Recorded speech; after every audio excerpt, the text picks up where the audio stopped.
Hello, dears.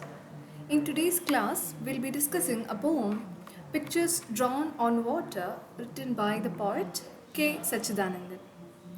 So, you might have heard of K. Satchidanandan. He is a prominent Indian poet known for his profound and multifaceted poetry. And there are certain unique details and specialities of his poetry in which we can see social consciousness is a major factor. So Satchidanandan's poetry, it often reflects a deep social consciousness, addressing issues of human rights, inequality, political oppression, and social justice. And he also explores themes related to cultural identity, in which he draws his own experiences as a Malayali writer from Kerala, and his poetry celebrates this rich cultural heritage of Kerala while also grappling with the complexities of globalization and modernization. So let's see the poetry. The poem Pictures Drawn on Water. This is how the poem begins. As we look on. So as we look on, water comes in like a long known neighbor.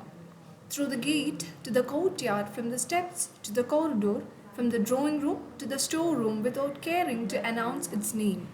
Even forgetting it is a river, sorry, nowhere else to go, water crisply tells the awestruck people of the house.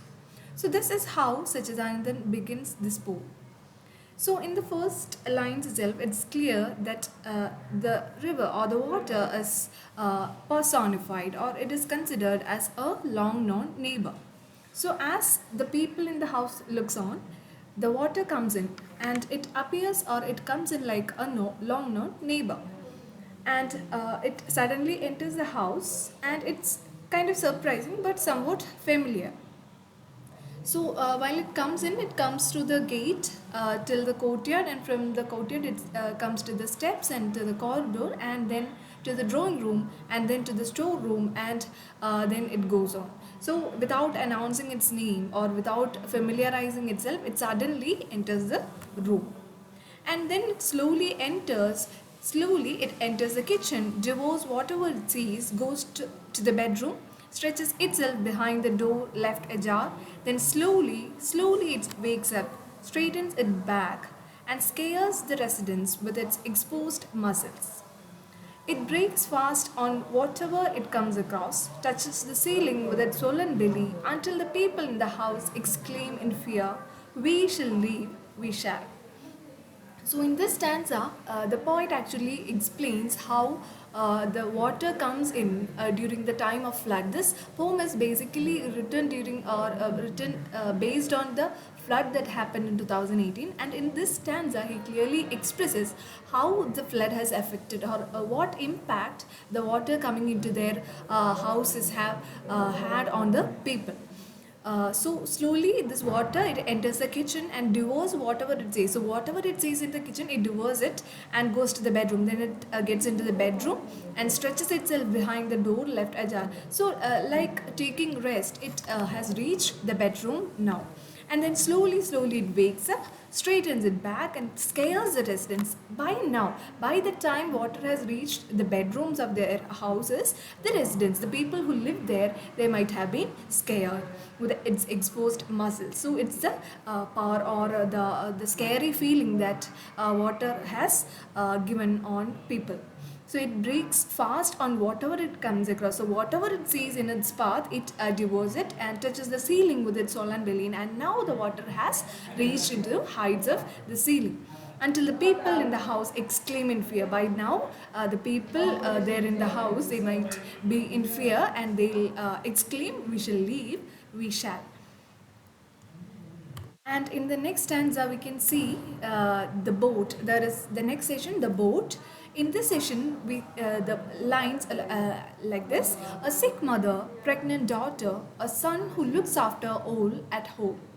The rescue boat has space left only for one. The three quarrel among themselves, not to get into the boat, but for the other to climb in. Tragedy makes human beings selfless and death fearless. So this is one of the most striking stanzas of this poem.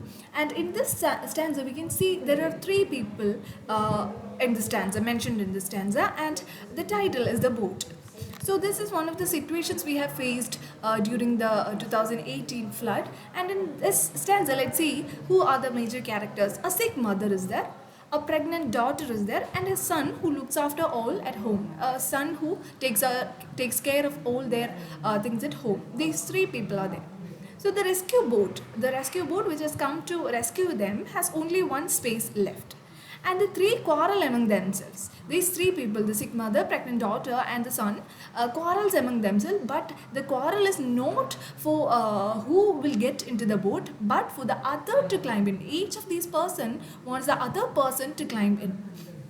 Okay, so the poet says, Satchidanandan says, tragedy makes human beings selfless. So maybe in other situations, these people might have looked their own matters, but when a tragedy comes, it makes human beings selfless and death fearless. So this is one of the most striking stanzas which speaks about compassion. And now the third stanza, let's see, the third section is about the cat. The cat abandoned in the house, so fish is coming close, tickling and laughing at him. Can praise laugh like this? And transience spread its net so fast? When there is no branch or wall to climb upon, even a cat becomes a philosopher. So this is one of the most interesting stanzas written by Satchidanandan. And let's see what we see in the stanza. We see a cat, an abandoned cat in a house. So this was yet another picture we have seen during the 2018 flood, where not only people were affected by the flood, but the animals or the domestic animals were also affected by this flood. And in this we see a cat abandoned in the house, and this cat sees water comes in, and in this water it can see fishes, and it tickles and laughs at him, and he thinks in usual cases the fishes are a prey to him, but in such a situation can the prey laugh? And transience spread its net so fast. So the poet says, when there is no branch or wall to climb upon, even a cat becomes a philosopher. So in situations like this, when there is nothing to ponder upon, if there is no wall to climb, even a cat can become a philosopher. And now in the next session, it talks about slate. Sitting under the water in the vacant house, the child's slate remembered. It talks about a child's slate, the history of evolution that lay hidden in the rock from which it was cut.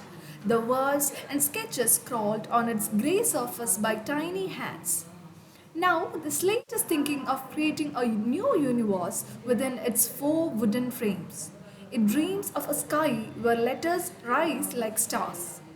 Let water recede, let the sun return, I will again be a part of the earth and thus of infinity. So this section speaks about a slate submerged in water in an empty house which remembers its past and imagines a future. So it remembers its past, the history of evolution that lay hidden in the rock from which it was cut. So it remembers its past, and it also remembers or thinks about its future. See, now the slate is thinking of creating a new universe, and I will be a part of the earth again. Okay, so it thinks of a future. So it dreams of being part of something bigger again once the water recedes, symbolizing hope and renewal. And now in the last session, the slush. The slush gathered in the house is full of turbid memories, now solid. Fields, paddy, pond, lily. Blue flowers in the harvested fields.